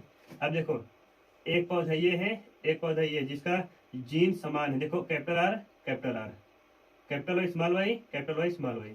दो ऐसे पौधे हैं जो कि अलग अलग प्रकार के हैं। ठीक है, उसके बाद अगला देखते हैं, एक capital R small r, capital R small r, capital Y. कहीं और ये नहीं मिलेगा। तो दो और पौधे मिल गए हमें जो कैपिटल आर और स्मॉल आर वाले हैं। अब अगला देखते हैं, ये वाला देखते हैं, capital R small r, capital Y small Y, capital R small r, capital Y small Y, capital R small r, capital Y small Y, capital R small r, capital Y small Y. ये चार पौधे ऐसे हैं जो कि एक दूसरे से मैच कर रहे हैं जीन के रूप में। अब अगला देखते हैं, कैपिटल आर स्मॉल वाई। कहीं और है capital R small r, capital Y small y. दो पौधे और मिल गए जो इनका जीन समान है। ठीक है, अब अगला देखते हैं, एक पौधा ये मिल रहा है हमें, कैपिटल आर स्मॉल वाई। और कहीं नहीं मिल रहा है तो इसको एक लिख लेते हैं, कैपिटल आर स्मॉल वाई। ठीक है, अब अगला देखते हैं, अब तीन और बच रहा है, स्मॉल आर कैपिटल वाई। कहीं और है नहीं, एक पौधा ऐसा है जो कि स्मॉल आर कैपिटल वाई है। ठीक है, दो पौधे ऐसे हैं जो कि ये दोनों सेम दिखाई देते हैं, small r capital Y small y. दो पौधे ये निकल कर आए और लास्ट में एक पौधा और बच रहा है जो कि पूर्ण रूप से अप्रभावी है। ये इसका जीनोटाइप हो गया। तो याद रखना इसको, जीनोटाइप लक्षण रेशियो निकल कर आया। इसका ये कौन सा है? फिनोटाइप जीन या लक्षण। ये फिनोटाइप निकल कर आया है, वो जीनोटाइप निकल कर आया है। उम्मीद है आपको समझ में आया होगा। अब हम चलते हैं आपको नेक्स्ट पार्ट पर। अब देखो यहाँ पर कुछ दिया गया है, टोटल बीजों की संख्या कितनी मिली हमें? 556 बीज, जिसमें से 315 बीज कैसे थे? गोल व पीले बीज वाले थे। उनका रेशियो कितना था? 9 प्रकार के बीज ऐसे थे जो कि गोल और पीले वाले थे। 108 बीज ऐसे थे जो कि गोल और हरे बीज वाले थे। जो गोल और हरा था वो कितना बीज था? उनकी संख्या 108 थी। 101 बीज जो थे वो झुर्रीदार और पीले बीज वाले थे। झुर्रीदार और पीला बीज, इनका रेशियो भी कितना था? 3। लेकिन जो 32 थे, मात्र 32 बीज ऐसे थे जो कि झुर्रीदार और हरे बीज वाले थे। अब यहाँ पर देखो, दो अलग अलग लक्षणों के बीच आकृति एवं रंग की स्वतंत्र वंशागति हो गई। अब हम आपको बताते हैं कि ये स्वतंत्र कैसे हुए हैं। थोड़ा सा फोकस करिएगा, नहीं तो आपको ये थोड़ा सा समझ में कम आएगा। देखो, आप F1 जनरेशन में देखें कि ये जो F1 जनरेशन में है, कैपिटल आर और स्मॉल वाई। देखो यहाँ पर कहीं कैपिटल आर और स्मॉल वाई है तो सर देखेंगे कि एक ऐसा पौधा मिल रहा है जो कि कैपिटल आर और स्मॉल वाई वाला है। यहाँ पर एक कैपिटल आर एक स्मॉल वाई वाला है ये पौधा। अर्थात ये जनक से मैच कर रहा है कि नहीं? बोलोगे हाँ सर मैच तो कर रहा है, बिल्कुल परफेक्टली मैच कर रहा है। दूसरा देखते हैं, ये एक small Y sorry small are और कैपिटल वाई, तो एक और पौधा मिलकर जो स्मॉल आर और कैपिटल वाई से मैच कर रहा है। ठीक, दो पौधे ऐसे हैं जो कि जनक से मैच कर रहे हैं। ठीक है, कोई दिक्कत नहीं है तक। अब देखते हैं कितने पौधे ऐसे हैं जो कि F1 में जो संतति उत्पन्न हुई है उस संतति से कितने पौधे मैच कर रहे हैं। तो देखेंगे, एक पौधा, दो पौधा, तीन पौधा, चार पौधा। चार पौधे ऐसे थे या फिर चार प्रकार के बीज ऐसे थे जो कि F1 पीढ़ी में जो संतति उत्पन्न हुई है उनसे मैच कर रहे हैं। अब आप पूरा ग्राफ देखना, ये पूरा जो भी चित्र बना है इस पूरे चित्र में कोई भी लक्षण ऐसा नहीं है कि जो कि जनक से मैच करे। अर्थात ये सब के सब 1 2 3 4 5 6 7 8 9 10 प्रकार के बीज ऐसे थे जो कि अपना खुद का लक्षण, अपना लक्षण उसी में कुछ घाला मिला करके वो अपना लक्षण प्रकट करने के लिए पूर्ण रूप से स्वतंत्र है। तो इस नियम को कहते हैं स्वतंत्र अपव्यूहन का नियम। ये नियम आप लोग याद कर लेना अच्छे से, एग्जाम में आने वाले हैं ये नियम। ठीक है, तो मेंडल के जो अगर तीनों नियम आएंगे तो उसमें से आपको तीनों नियम को एक्सप्लेन करना होगा। ठीक है, आप इसका स्क्रीनशॉट ले लीजिए। अब हम चलते हैं। ठीक है बच्चों, अब यहाँ पर फोकस करके देखना है कि लिंग निर्धारण कैसे होता है, मनुष्य में लिंग निर्धारण कैसे होता है, अन्य जंतु में लिंग निर्धारण कैसे होता है। तो लिंग निर्धारण दो तरीके से लिए उत्तरदायी होते हैं। लिंग निर्धारण दो तरीके से हो सकता है। कुछ प्राणियों में लिंग निर्धारण अंडे के उष्मायन ताप पर, ठीक है, अंडा जितना गर्म होगा वो उसी हिसाब से नर और मादा में कन्वर्ट हो जाएगी। अर्थात उष्मायन एक पहला कारण है। ठीक है, पर निर्भर करता है। जैसे घोंघा को अगर अधिक तापमान मिलेगा या कम तापमान मिलेगा तो यह नर और मादा में बदल जाता है। जैसे अधिक तापमान मिला तो नर और कम तापमान मिला तो मादा में बदल जाता है। कुछ प्राणियों जैसे कि मानव में लिंग निर्धारण लिंग गुणसूत्र के द्वारा होता है। अब लिंग गुणसूत्र कौन होते हैं ये अभी आपको हम एक्सप्लेन करते हैं, जबकि यहाँ पर थोड़ा सा बता दे रहे हैं। मादा में लिंग निर्धारण गुणसूत्र जो होता है XX होता है और नर में जो होता है वो XY होता है। ठीक है, कुछ नोट्स यहाँ पर बना लेना, ध्यान देना कि मानव में बच्चों का लिंग निर्धारण निम्न प्रकार से होता है। कैसे होता है? पहला कि मानव में टोटल गुणसूत्रों की संख्या होती है 46। ये नोटिस करते हुए चलना, 46 गुणसूत्र होते हैं टोटल, जिसमें से 44 अलिंगी गुणसूत्र होते हैं। मात्र 2 ऐसे गुणसूत्र होते हैं जो कि लिंगी गुणसूत्र होते हैं। ठीक है, सेम देखो आगे पुरुष में ये लिंग गुणसूत्र XY होते हैं। पुरुष में कौन होंगे? XY होंगे, जबकि महिला में XX गुणसूत्र होते हैं। ठीक है, ये याद रखना कि टोटल गुणसूत्र की संख्या पुरुषों में, मनुष्य में टोटल गुणसूत्र की संख्या 46, जिनमें से 44 अलिंगी गुणसूत्र होते हैं और दो गुणसूत्र होते हैं वो लिंगी होते हैं। पुरुषों के लिंगी गुणसूत्र ये है, महिलाओं के लिंगी गुणसूत्र ये है XX। ठीक है, नेक्स्ट आ जाता है पुरुषों में युग्मक या शुक्राणु बनते समय XY गुणसूत्र पृथक होकर अलग अलग शुक्राणुओं में पहुंच जाते हैं। इसी प्रकार महिला में भी मादा युग्मक या अंडे बनते समय दोनों XY गुणसूत्र XX गुणसूत्र पृथक होकर अंडे में पहुंचते हैं। अब देखो क्या रहा है कि जब पुरुष में युग्मक के शुक्राणु बनते हैं, ठीक है, शुक्राणु कब बनेगा? शुक्राणु बनता है अर्धसूत्री विभाजन के द्वारा। अब जैसे हम मान लेते हैं यहाँ पर XX एक गुणसूत्र है ये और XY एक गुणसूत्र ये है। ठीक है, अब इसमें होगा, इन दोनों में होगा अर्धसूत्री विभाजन, तो ये अलग हो जाएगा XX, ये एक अलग अंडा बना लिए, ये एक अलग अंडा बना लिए। ठीक है, अर्थात जो ओवम बनता है वो अलग अलग बन गया है। एक ओवम इसमें है, एक ओवम ये है। अब इसका भी सेम इसमें भी होगा, एक X इधर आया, एक Y इधर आया। अर्थात जो शुक्राणु बन रहा है, ये शुक्राणु की संरचना, इसको हम थोड़ा सा शुक्राणु के जैसे बना दे रहे हैं, ये भी शुक्राणु के जैसे बना दे रहे हैं। ठीक है, ये बन गया शुक्राणु। ठीक है, अब एक तो बन गया X शुक्राणु, एक बन गया Y शुक्राणु। अगर ये X शुक्राणु इसको निषेचित करेगा तो X और X मिलेंगे तो बन जाएगा क्या? ये बन जाएगी मादा। ठीक है, XX मिलेगा तो कौन बन जाएगा? मादा बन जाएगा। अगर ये वाला गुणसूत्र Y वाला गुणसूत्र इसको निषेचित करेगा तो बन जाएगा X और Y, अर्थात ये बन जाएगा कौन? नर बन जाएगा। अर्थात हम कह सकते हैं कि जो गुणसूत्रों का लिंग निर्धारण होता है मनुष्यों में वो पूरी तरह से पुरुषों के गुणसूत्रों पर आधारित होता है। महिलाओं के जो गुणसूत्र होते हैं, अब चाहे ये वाला इसके साथ मिले, चाहे ये वाला इसके साथ मिले, दोनों के दोनों क्या होंगे, लड़की ही उत्पन्न होंगे, अर्थात मादा ही उत्पन्न होंगे। लेकिन जब तक वाई गुणसूत्र नहीं चाहेगा तब तक नर युग्मक पैदा नहीं हो सकते, फिर नर का जन्म नहीं हो सकता है।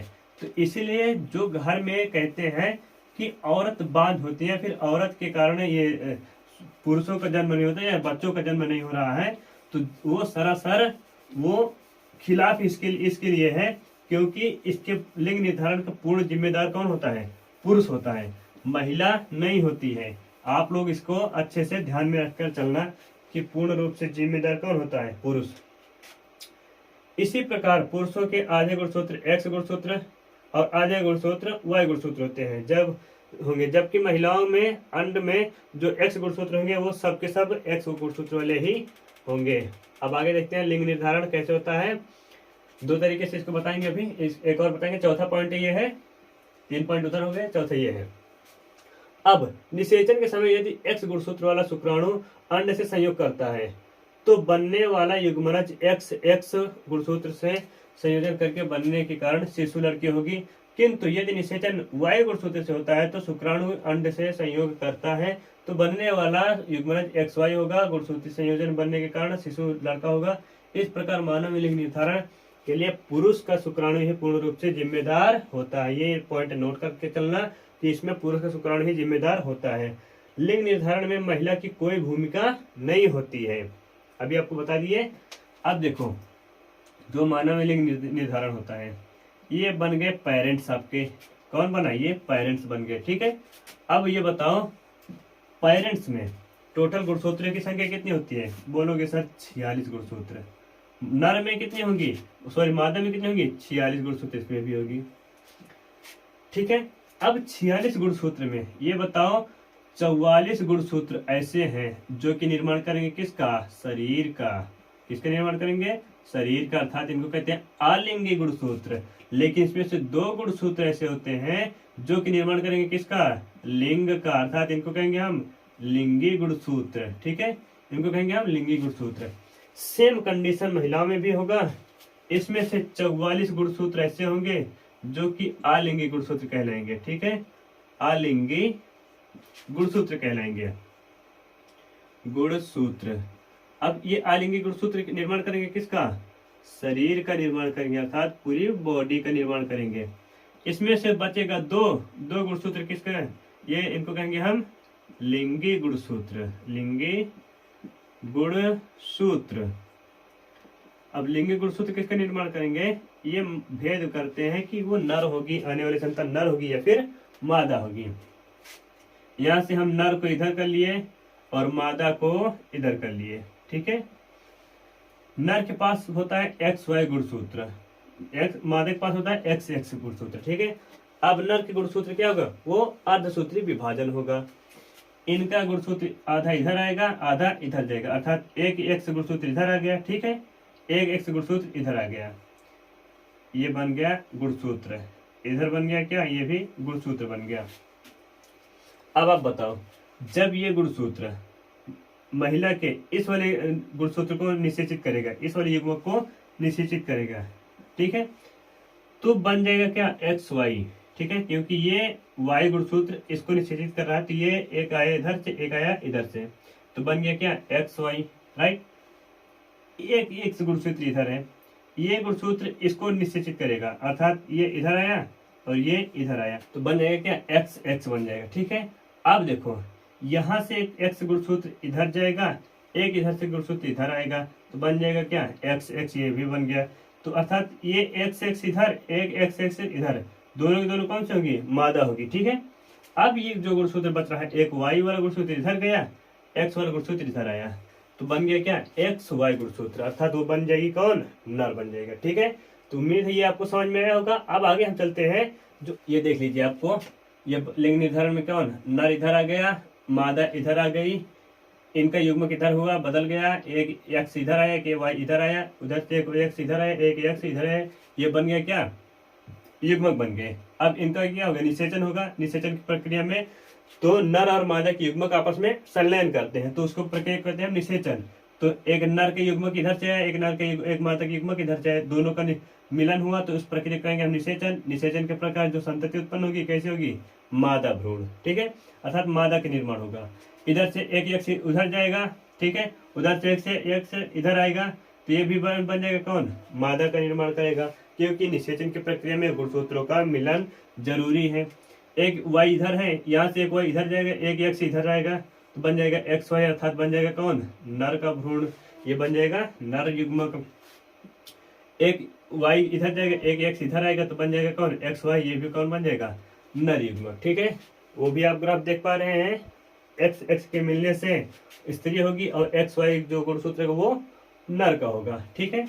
आप इसका स्क्रीनशॉट ले लीजिए, फिर चलते हैं हम अगले पार्ट पर, ठीक है माय डियर स्टूडेंट्स। अब यहाँ पर फोकस करके आप लोग देखना कि जो जो प्रश्न प्रतिवर्ष रिपीटेड हुए हैं उन सभी प्रश्नों को हम आनुवंशिकता वाले चैप्टर का सारे प्रश्नों को हम यहाँ पर इन्वॉल्व किए हैं, जो कि हर वर्ष प्रति सेट में पूछे गए हैं। देखिए पहला प्रश्न क्या है, मेंडल के नियम क्या नियम है। मेंडल ने जो 3 नियम दिए थे, प्रभाविता का नियम, अपृथक्करण का नियम तथा स्वतंत्र अपव्यूहन का नियम, तीनों नियमों को आपको इसमें लिखना है और साथ ही साथ उनके जो चित्र बने थे वही चित्रों को आपको समझा देना, वही चित्र को उसमें दर्शा देना है। पहला प्रश्न हो गया। दूसरा प्रश्न क्या है कि मेंडल ने अपने प्रयोग के लिए किस पौधे का चुनाव किया था। ये आप सब जानते हैं कि मटर के पौधे का चुनाव किया था, और इस पौधे को चुनने का कारण क्या था, इसको कारण आप बता सकते हैं। इसका जो वीडियो है ये फर्स्ट वाले पार्ट में है, जो भी इस वीडियो का फर्स्ट वाला पार्ट है उस वाले पार्ट में आपको हम इसमें बता दिए हैं कि मेंडल ने क्यों चुना था, सिर्फ मटर के पौधे को क्यों चुना था, ठीक है। आप इसको लिख सकते हैं आराम से। और थर्ड प्रश्न है, मेंडल के प्रभाविता का नियम से आप क्या समझते हैं। प्रभाविता का नियम क्या है, मेंडल के जो 3 नियम दिए थे, तीनों में से पहला नियम पूछा है कि मेंडल के प्रभाविता का नियम से आप क्या समझते हैं। द्विसंकरण के चित्र की सहायता से समझाइए। देखिए प्रभाविता का नियम हो गया और इसमें द्विसंकरण क्रॉस को भी पूछा गया है। द्विसंकरण क्रॉस में आप जानते हैं कि आपको एक्सप्लेन कर चुके हैं कि मेंडल ने जो प्रयोग किया था वो गोल बीज पर किया था, गोल बीज था और दूसरा क्या था, और बीज का रंग, जो बीज का रंग था, ठीक है, बीज की आकृति और बीज का रंग पर प्रयोग किया था। यहाँ पर लिख दे रहे हैं बीज की आकृति, ठीक है, बीज की आकृति पर। जो बीज की आकृति थी वो प्रभावी लक्षण वाला गोल थी और जो अप्रभावी वाला था वो झुर्रीदार थी। देखो यहाँ पर प्रभावी वाला, ये अप्रभावी वाला है। बीज का रंग जो था वो एक था प्रभावी वाला जो पीला था, ठीक है, और जो अप्रभावी वाला था वो हरा था। यहाँ पर पीला और हरा, ये दो लक्षणों का चुनाव करके द्विसंकरण क्रॉस कराया था। इसको आपको एक्सप्लेन कर देना, लिख देना है। और देखिए अगला प्रश्न, द्विगुण संकरण की सहायता से क्या पूछ रहा है, द्विगुण संकरण की सहायता से मेंडल के वंशागति नियमों को समझाइए। द्विगुण संकरण अर्थात द्विसंकरण, जो ये वाला प्रश्न है इसमें सेकंड वाला पार्ट द्विसंकरण क्रॉस को रेखा चित्र की सहायता से समझाना है। तो यहाँ पर द्विगुण संकरण सेम टू सेम वही प्रश्न है, ठीक है। इसमें भी वही समझाना है आपको कि मेंडल ने द्विसंकरण क्रॉस कैसे कराया था, किन किन लक्षणों का वो चुनाव किए थे उसमें, और वही चित्र की सहायता से उसको एक्सप्लेन कर देना है। अगला प्रश्न है, मेंडल द्वारा प्रतिपादित प्रभावी तथा अप्रभावी लक्षणों को समझाना है आपको। आपको हम बताए हैं कि जो मेंडल ने चुनाव किया था 7 लक्षणों का चुनाव किया था। मेंडल ने 7 लक्षणों को चुनाव किया था। उनमें से जैसे हम एक लक्षण को मान रहे हैं, लक्षणों का चुनाव किया था। पहला लक्षण मान ले रहे हैं लंबाई, ठीक है, जो पौधे की लंबाई थी वो उसमें से एक प्रभावी था जिसको हम कैपिटल टी मान लेते हैं, एक अप्रभावी था जिसको हम स्मॉल टी मान लेते हैं। ऐसे करके आपको 7 लक्षणों को लिख देना है, बिल्कुल अच्छे से कॉपी में लिख देना है, ठीक है। अब इसका जो आपको देखिए इसमें मेंडल द्वारा प्रतिपादित प्रभावी तथा अप्रभावी लक्षणों को समझाना है। वही पूरा ग्राफ जो आपको हम फर्स्ट वाले वीडियो में इसको बता दिए हैं, वही पूरा ग्राफ इसमें एक्सप्लेन कर देना है। अगला पार्ट है, अगला प्रश्न देखिए, मेंडल के नियमों की उदाहरण सहित व्याख्या कीजिए। मेंडल के जो 3 नियम हैं उनके उदाहरण भी हैं और उन उदाहरणों को आपको समझा देना है। मेंडल के जो तीनों नियम है, पृथक्करण का नियम, पहले प्रभाविता का नियम है और दूसरा है पृथक्करण का नियम, पृथक्करण का, और इस पृथक्करण के नियम को एक और नियम कहते हैं पृथक्करण या फिर युग्मक शुद्धता का नियम या युग्मक शुद्धता का नियम, ठीक है। ये दो नियम हो गया, पहला नियम और ये दूसरा नियम। तीसरा नियम था स्वतंत्र अपव्यूहन का नियम, स्वतंत्र अपव्यूहन का नियम। ये तीनों नियम आपको लिख देना और साथ ही साथ आपको उदाहरण भी दे देना है कि प्रभाविता का नियम जो था उसमें जो कैपिटल टी था और स्मॉल टी था, इन दोनों लक्षणों को मेंडल ने चुनाव किया था और इन दोनों को जब क्रॉस कराया था देखा कि प्रथम पीढ़ी में सबके सब जो लक्षण प्राप्त हो रहे थे वो सबके सब प्रभावी लक्षण प्राप्त हो रहे थे और उसमें जो लंबाई प्राप्त हो रही थी सब पौधे की लंबाई प्रभावी लक्षण वाली थी, जबकि अप्रभावी लक्षण वाले को वो पूरी तरह से दबा दे रहा था, अर्थात शो नहीं कर रहा था। ये वाला हो गया। अब इसमें देखिए 7वां प्रश्न में क्या कह रहा है, मेंडल ने मटर के पौधे पर अपना प्रयोग के दौरान, क्या कह रहा है, मटर के पौधों पर अपने प्रयोग के दौरान 7 जोड़ी विपर्यासी लक्षणों का चुनाव किया था। ठीक है, आपको चुनाव वाला यही वाला प्रश्न है। देखिए मेंडल ने प्रतिपादित प्रभावित तथा प्रभावी लक्षणों को समझाइए। इसमें 7 लक्षणों को चुना था, उनमें से यही कह रहा है कि मेंडल ने मटर के पौधों के दौरान जो पौधे पर प्रयोग किया था उसमें 7 लक्षणों को चुना था और वो विपर्यासी लक्षण थे, अर्थात एक प्रभावी था, दूसरा अप्रभावी लक्षण था। इसमें से तने की लंबाई तथा फली के रूप को प्रभावी तथा अप्रभावी लक्षणों को बताइए। इसमें सिर्फ कौन दर्शाना है आपको, तने की लंबाई वाला तथा तनिक लंबाई और तथा फली का रूप वाला, इसका प्रभावी तथा अप्रभावी लक्षण को आपको दर्शाना है। वही क्रॉस करा देना मेंडल के प्रथम नियम के अनुसार, उसको प्रभावी तथा अप्रभावी लक्षण को दोनों को दर्शा देना है। ठीक है, उसके बाद अगला प्रश्न है, मेंडल के प्रयोग के आधार पर प्रभावी तथा अप्रभावी लक्षणों को समझाइए। सेम प्रश्न वही है, ये भी है, वही प्रश्न ये भी है। इसमें दर्शाना है कि प्रयोग में जो प्रभावी लक्षण था तथा अप्रभावी लक्षण था, इन दोनों लक्षणों को आपको एक्सप्लेन करना है। प्रभावी लक्षण को आपको हम बता दिए थे कि प्रभावी लक्षण हमेशा कैपिटल में लिखा जाता है, चाहे वो कोई सा भी लेटर हो। ठीक है, यहाँ पर लंबाई का लिख रहे हैं तो यहाँ पर कैपिटल टी लिख रहे हैं। अगर बीज का राउंड शेप लेते हैं वहां पर कैपिटल आर लेते, अगर हम कलर लेते तो वाई लेते, ऐसे करके। और जैसे उसका फली का अगर फली का लेते मान लो तो उसमें कैपिटल डब्ल्यू ले लेते। आप कोई सा भी ले सकते हैं, पी क्यू आर कोई सा भी ले सकते हो, लेकिन जो उसका क्रॉस कराना बिल्कुल क्रॉस उसका अपोजिट, मतलब क्रॉस उसका जो हो वो सही हो, नियम के अनुसार हो। प्रभावी लक्षण लेंगे तो कैपिटल में लेंगे और अप्रभावी लक्षण लेंगे तो इसी का विपरीत लेंगे। जैसे कैपिटल डब्ल्यू है तो यहाँ पर लिखना स्मॉल डब्ल्यू, कैपिटल आर है तो यहाँ पर स्मॉल आर, कैपिटल वाई है तो यहाँ पर स्मॉल वाई, कैपिटल टी है तो यहाँ पर स्मॉल टी। ये है आपके प्रभावी तथा अप्रभावी लक्षण वाले। ठीक है, आप इसको आप एक्सप्लेन कर देना बढ़िया से, आपको पूरा नंबर मिल जाएगा। इसमें देखिए प्रश्न 8वां है, मेंडल के नियमों को एक उदाहरण सहित समझाइए। व्याख्या करना है, मेंडल के तीनों नियम को लिखना है आपको, ये प्रभाविता, पृथक्करण और या फिर युग्मक शुद्धता, और उसके बाद चौथा है स्वतंत्र अपव्यूहन का नियम। अब इन तीनों नियमों को क्या लिखना है, एक उदाहरण सहित समझा देना है। अब आप आगे देखिए, प्रश्न 9वां है, मेंडल के वंशागति के नियमों की व्याख्या कीजिए। हर प्रश्न वही है जो कि प्रतिवर्ष रिपीटेड हुए हैं। इसमें वंशागत के नियमों को देना है, और वंशागत के कितने नियम दिए थे, मेंडल के वंशागत के 3 ही नियम दिए थे, और इन्हीं तीनों नियमों को आपको एक्सप्लेन कर देना है। बढ़िया से चित्रवत, बढ़िया विधिवत लिखना है, जिससे कि आपका एक भी नंबर जो चांस है कि कट जाए वो भी कटने के चांसेस ना रहे। इसको एक्सप्लेन कर देना। तो इसी के साथ हम आपको मिलेंगे नए वीडियो में, तब तक के लिए जय हिंद, जय भारत।